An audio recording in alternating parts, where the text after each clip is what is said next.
Okay. Oh, what a delight. What a delight it is to be joined by two titans, two magnificent individuals in the world of... One and a half. No. one Already. titan and his partner. Okay. Already we've got the energy going. I really, really appreciate this time.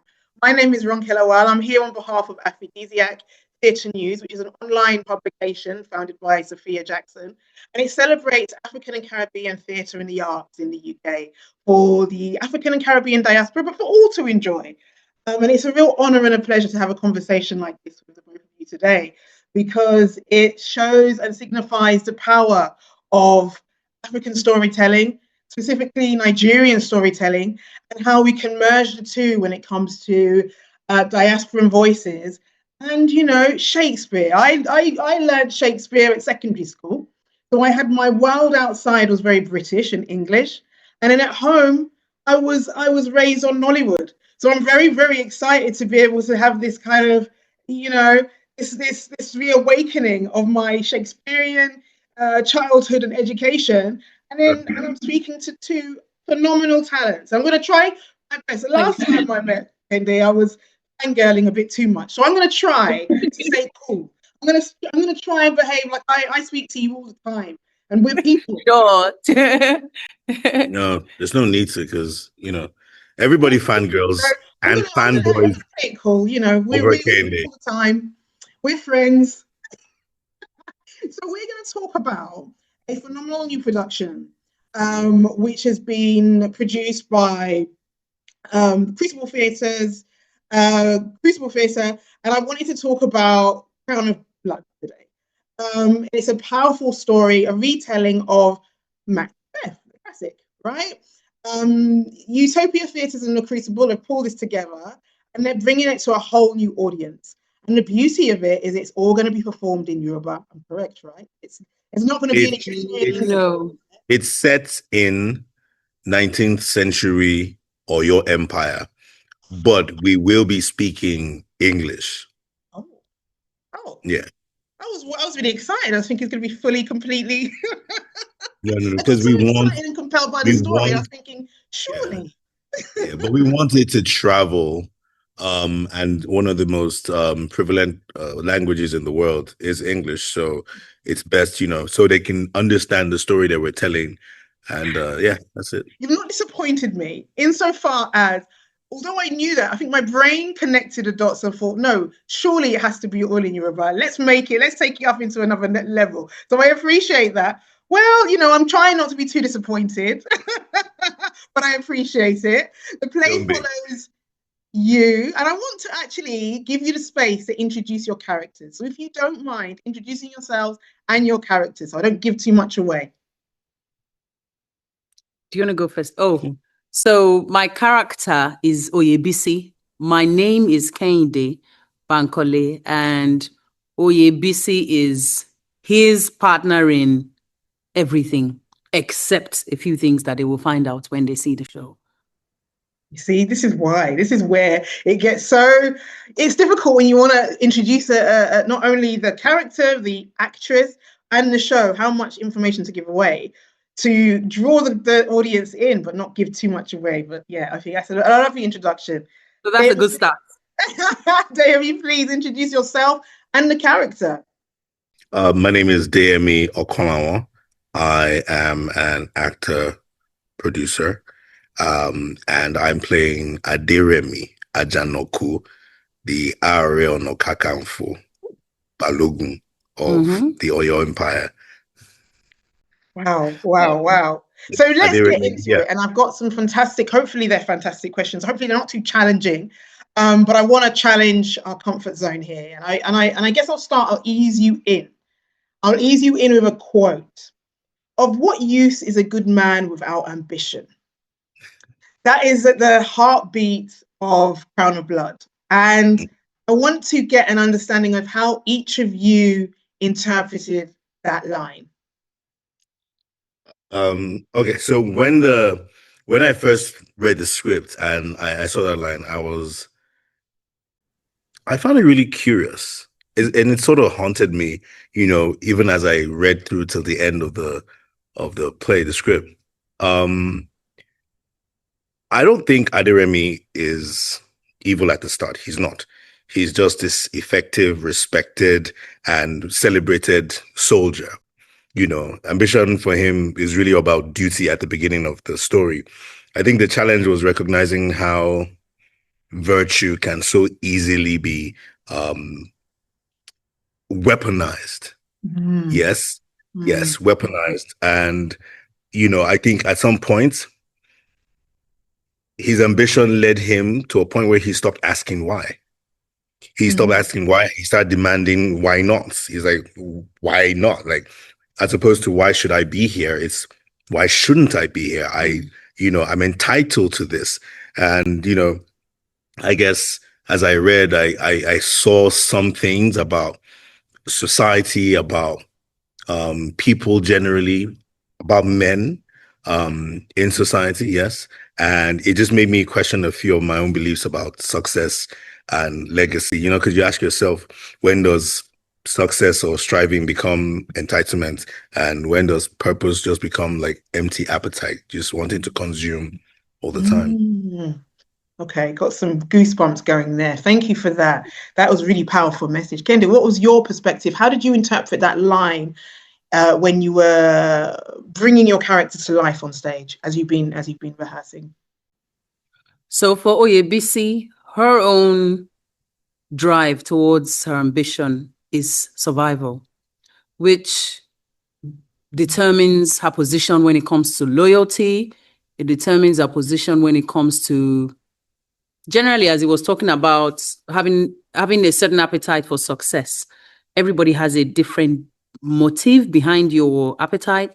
Everybody has a different drive. For her, it's survival. And when someone, even if we can relate it to life generally now, when someone is desperate for survival, trust can be a bit dicey, you know. So I think for Oyebisi, her own push for ambition is a hold onto survival. So I think that's the strongest I can describe her thing as. And I think that's quite strong. That's quite significant. If we were to bring it back and look at, there is an assumption. So when I started, I was speaking about learning Shakespeare. Shakespeare was one of the big core of learning English literature and to some degree English language. But let's not make the assumption that everybody knows the story of Macbeth.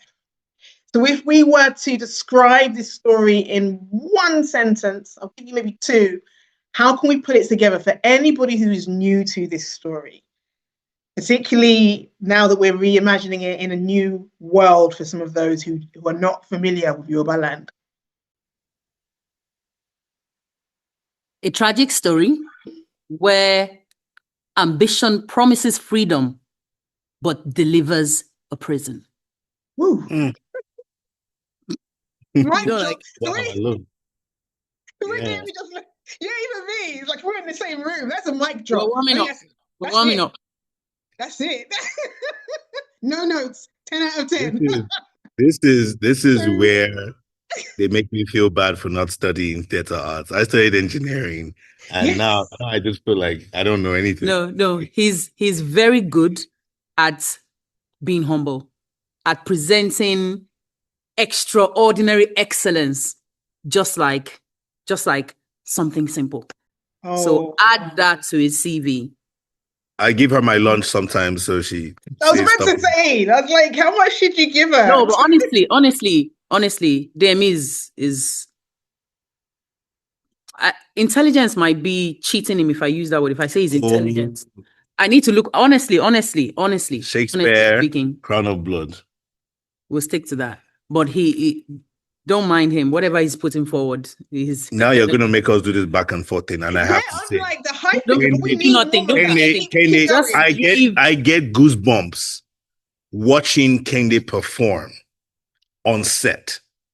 Wow. I get goosebumps watching her. I'm supposed to be the professional actor, but I get lost, and I'm just watching her perform, and I'm like, who is this person? That's how amazing I think she is. The truth, if he's there to watch me perform, it means we are performing together, and I'm feeding off his energy and bouncing that back. So still, I'm telling you, do not listen to this humble presentation. Right. All right. I love You're you. both. Look, let me. The judge and the jury here. You are both honestly magnificent. Now I've seen Kehinde on stage, and I've seen you, Deyemi, on screen, and there's just the levels. There's levels to this game, and you both are just, as you just said, as you use the word, was it extraordinary excellence? You're both there. And what I will say, you know, being a representative of diaspora in the UK, is you bring a sense of home to us where we are. So let me get back on track on the interview, because we're going to just be a love fest. It feels like a very much a love festival right now. What dimensions of Yoruba history, spirituality, politics, culture did you bring to this story, particularly as it's a retelling of such a classic? I mean, it's a classic of a classic of a classic. Macbeth is, we call it about He is the classic.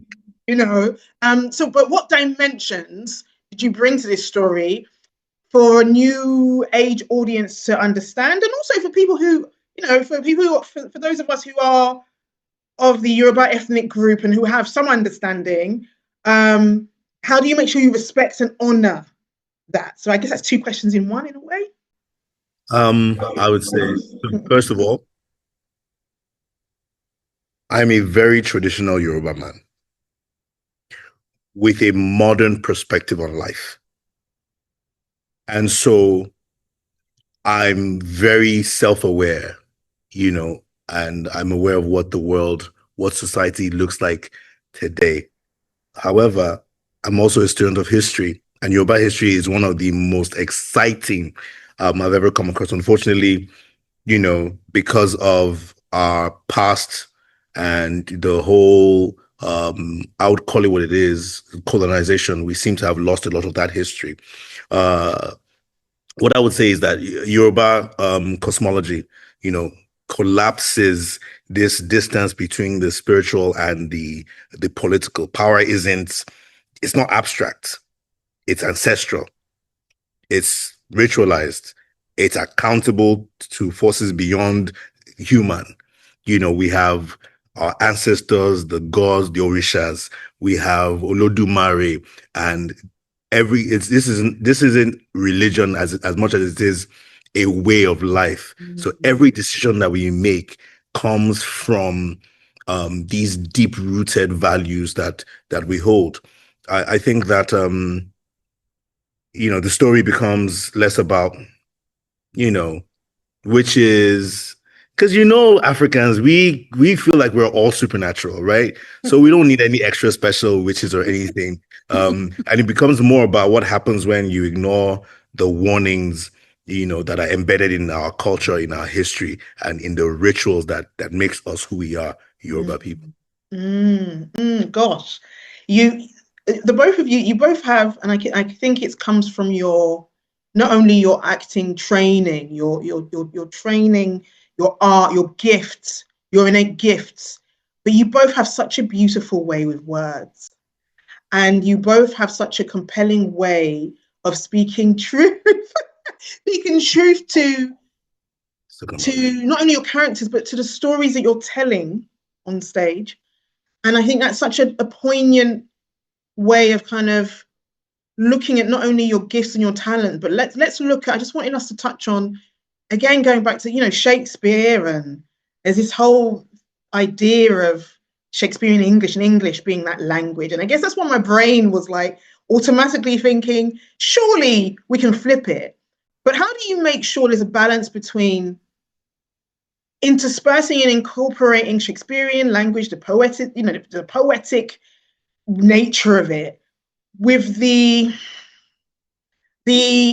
passion, the traditional passion and storytelling that comes from Yoruba storytelling, like being Yoruba? How do you bring that to life while still honoring, I guess, that English storytelling of Shakespeare? Is there a way of pacing? Is there something? Were there things you had to do to make sure you merged the two? Can I? Well, okay. So first is definitely, even though it's an adaptation and you're sticking to certain principles about storytelling, certain facts, certain truths and whatnot, the fact still remains that Shakespeare's kind of story and the Yoruba kind of story are different. The people also in the different times that these stories happened are also different people. So definitely originality comes into play first of all. That's our own truth as we know it, as it's been maybe passed on, as we continue to, carry it on ourselves in our, the culture, the language. Every country or every ethnic group or every time has whatever has made them unique. And then so we bear that first of all in the storytelling, our own truth. And then we now begin to add on all the other technical ways of telling certain stories, which is also completely different from how a Shakespeare's story will be told. Yeah. So it's an adaptation. It's like bringing our own. It's not like bringing Shakespeare into Yorubaland. It is telling the way Shakespeare said he's in the original way as he wanted it to be. We are presenting ours also in the original way that we want it to be. Of course, bearing in mind, like when you asked about what language we will be performing in, we'll factor in certain things that can ease, the entry of this into everybody's soul. But it's a spiritual journey. It's like we are, what's the word when you bring people into something? When you're initiating people into something. Thank you. So we have our own ways, and definitely we're sticking to some of the things that make us, that keep us rooted in our thing, and we're sharing that, in the deepest way that we understand to share it. There's something about how this is not, we spoke about this earlier, this is not Shakespeare visiting Yorubaland. It's Yorubaland interrogating Shakespeare. What would happen if you had those same characters on the other side? On that side, in our old empire. This is old empire, England. This is old empire Yoruba, with our customs and traditions, the positions of the people, the interplay between man and wife, and the roles that we played in society back in the day, and then we let the story form from there. We're not trying to follow Shakespeare's text. We are setting, these characters in our time in the Yoruba land and seeing how those characters, behave. And what you eventually find out is that we're all the same. Very much. Human beings are human beings, whatever era, whatever age, time, whatever race, we're all motivated by essentially the same things. I think that's what you come to the conclusion of. We are. And I think my next set of questions will be very much about that human experience. And I'd love you to touch on how you brought the intimacy, how you approached intimacy of your partnership on stage. So you're bound by love as a foundation, the characters, but also power and passion. So these central characters are bound by love, power, passion. How did you approach that intimacy? Especially when the ambition started to corrupt that intimacy. Who wants to touch that? Where should I go? Okay. No. I want to say something. Go. First of all, I love her. Absolutely, totally gobsmacked. She is amazing. It's so easy. When I was told she was gonna play Oyebisi, I was like, sign me up. I'll do it for free. No, I didn't say that. Yeah, come on. He loves money. I love you more. And so playing that for me was really taking some of how I feel about Kehinde Bankole and pouring it into Oyebisi. The rest, rest of the dynamics, talking about this playful, it's conspirational. It's like, where you guys are just conspiratorial, and you're kind of like, there's a deep trust between the two of them. And that's how I feel with her. She knows so many things about me that nobody else does. And I just think that what happens is that as Aderemi's ambition starts to grow, you know, some of that closeness then becomes surveillance. Both their ambitions are growing. They are now watching each other, you know, and watching the moves that are being made. Because, you know, again, power does corrupt. And she gets more powerful. There's some level of corruption there, Oyebisi for Oyebisi, and that's the same thing going on for Aderemi. But the love doesn't disappear. It just kind of mutates, you know, and that's the tragedy. Two broken people, two imperfect people trying to have a perfect relationship, perfect feeling. It's same story, really. That's beautiful. And I guess I wanted to ask you, Kehinde, Oyebisi she obviously is a significant figure, but would you argue that she's a manipulator or she's been manipulated by the patriarchal energy around her, the forces that are around her husband, Aderemi? Like, has he manipulated her in any way? I mean, it's often seen in the story of Macbeth as, you know, Lady Macbeth being the manipulator to some degree. Well, how would you argue? Would you argue that she is still in this story, or she has been manipulated to some degree? This is a conversation we had yesterday. You want to talk? There is no such thing as patriarchy in Yorubaland. We carry our women. Thank you. Our women are like, they're like gold. They're goddesses. They're the pathway for life. Aderemi actually calls her his Orisha. I know, I agree. However, she was lucky to have found one such as him who did that. But nonetheless, I'm not advocating for, I'm not a feminist. So I must put that out there, first of all. This is not coming from a place of feminism or anything like that. But you're not a, you know, radical feminist. Do you mean, yeah. But you think I am a feminist, right? I think anyone, and I know you should be, or anyone should understand that it's about the empowerment of women and the ability to let them live out their dreams. So that's simple. If it's simple, then fine. Anything extra, then we have a problem. As Aderemi, or as Adeyemi and Aderemi, both. Well, but come on. So yes, he did do all of these things that he had described that she found in her partner. Nonetheless, by the time people come to see the show and come to understand what she has had to go through, how she has had to fight for her voice to be heard, she is a manipulator with rights to be. The rest of it, we will unpack when people come to see the show. Rights to be? Yes, because there will always be that one who encourages the women to go for their dreams. There will always be that one who is quite supportive. But nonetheless, when it comes to certain subjects, such as politics, yes, there's a seat for the woman, but probably only 2 seats out of 30. Or 5 seats, but far, far behind somewhere. So we do, yes, have... To war. You want to go to war? No, I don't want to go to war yet in this interview.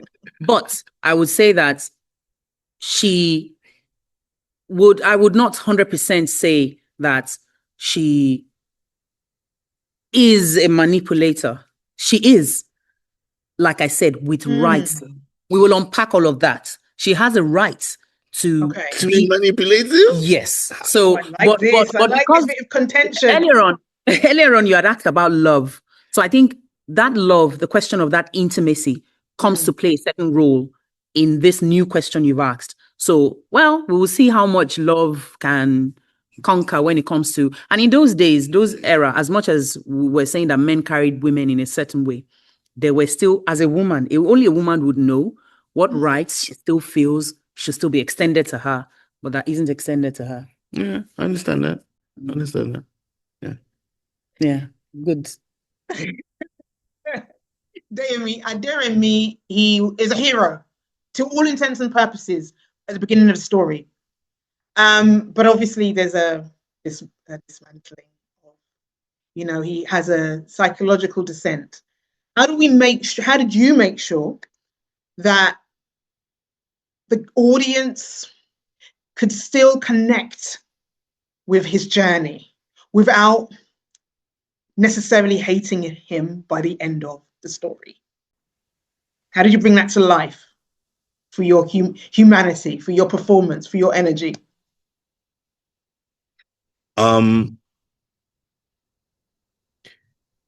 without mentioning names, the world has seen some really horrible leaders. Yeah.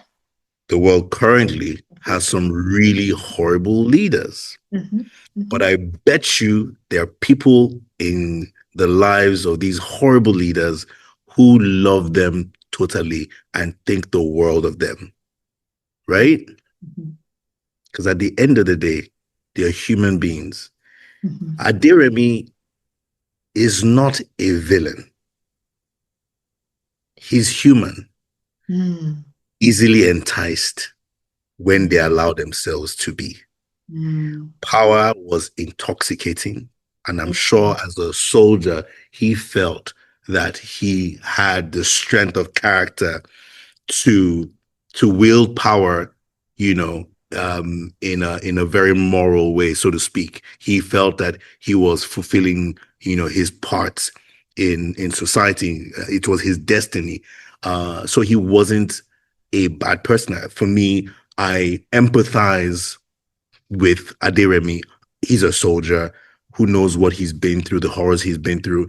He has a background that he's coming from, you know, and I can tell you this for free, he came from poverty, right? So there's some trauma there. And I guess what really happens is we begin, and it's a really great way to talk about men's mental health, because on the one part, we look at this man who postures as a hero, and really and truly, he believes he's doing the best for everybody.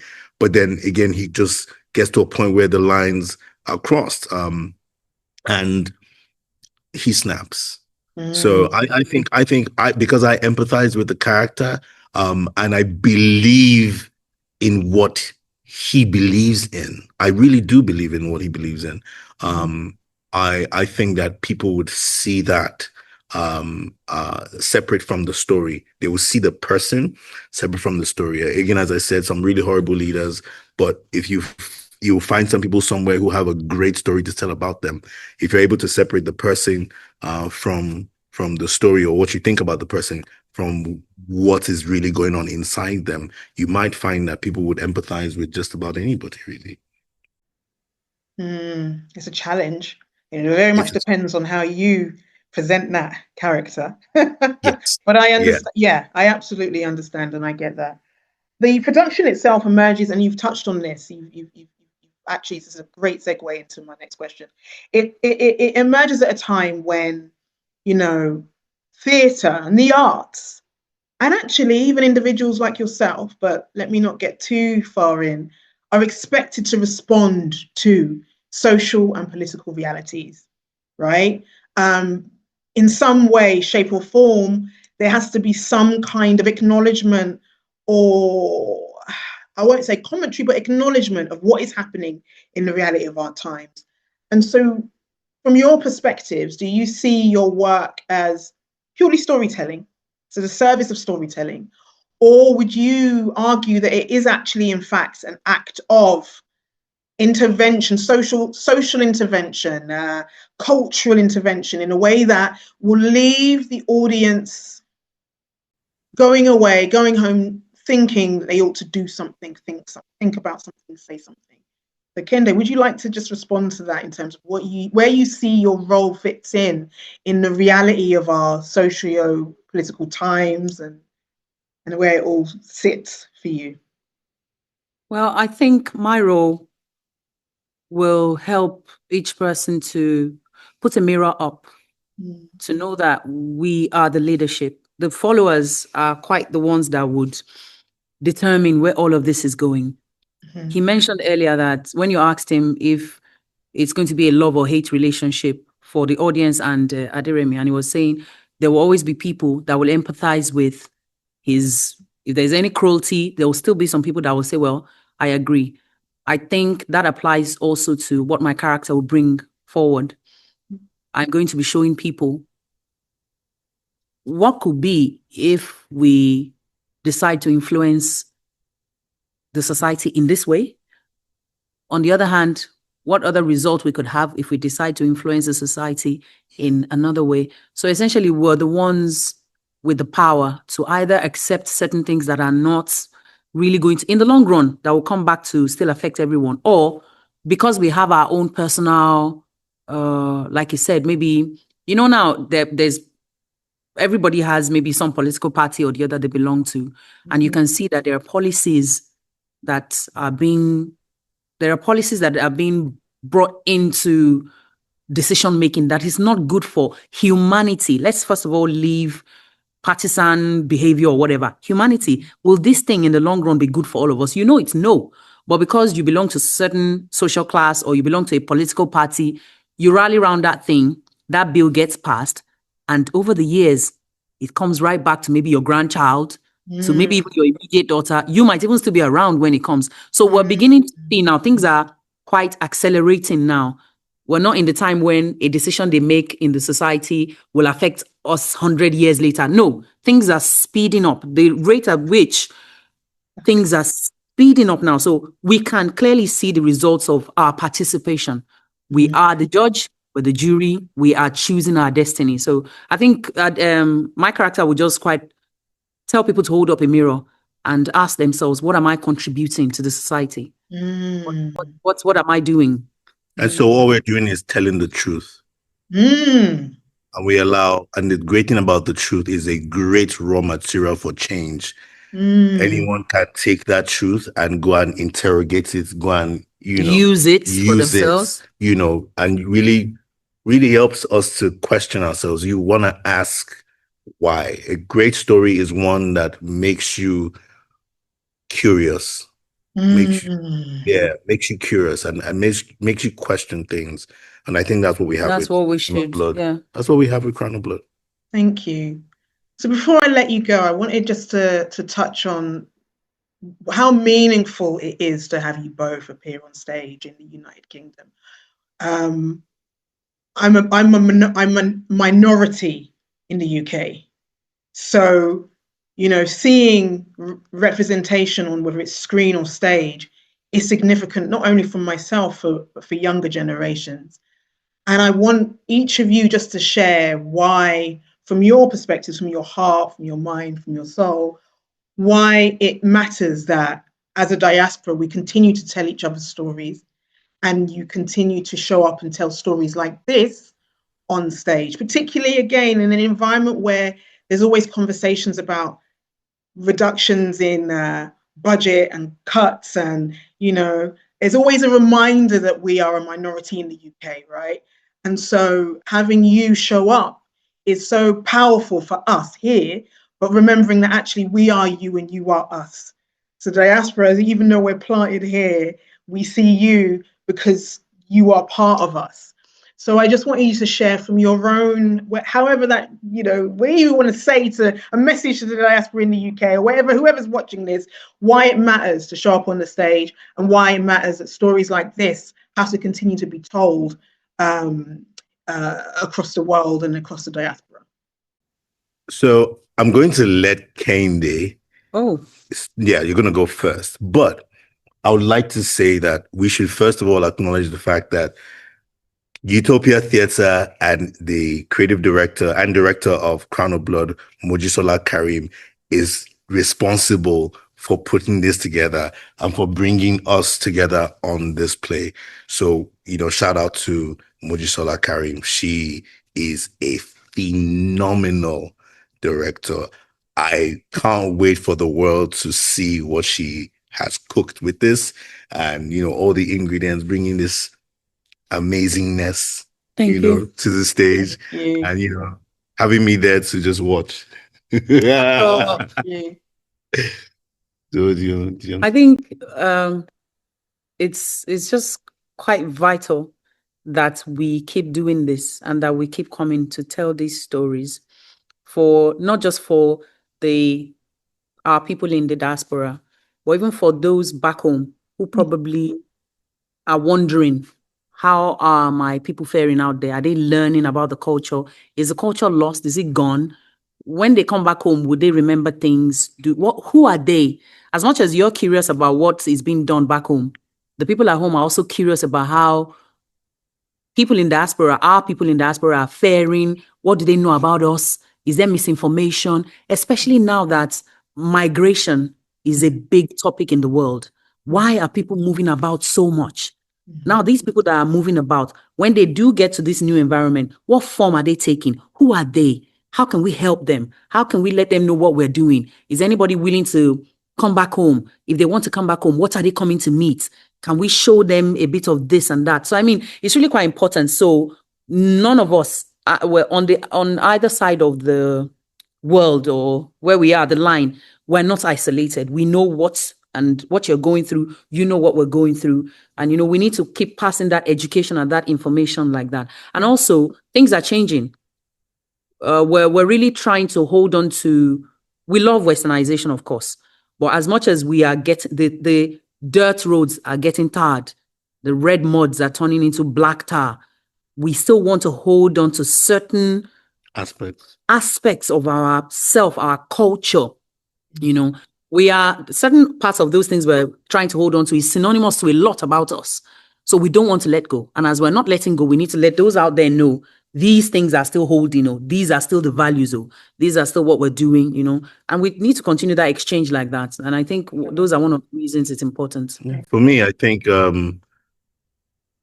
if you know anything about my story, I shouldn't be here.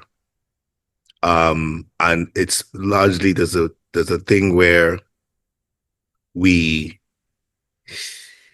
all face some kind of discrimination, whether because of gender, whether because of political class or societal status. There's some kind of discrimination. And I think that it's important for people all around the world, Africans in diaspora, Nigerians in the diaspora, and Nigerians back home to see excellence being portrayed. I had a question for Deyemi. You spoke about the importance of that connection between the diaspora in the UK and our country of origin, our countries of origin, wherever we might find ourselves in the diaspora. And you spoke about the importance of that connection. Could you expand on that point for me, please? So I was saying that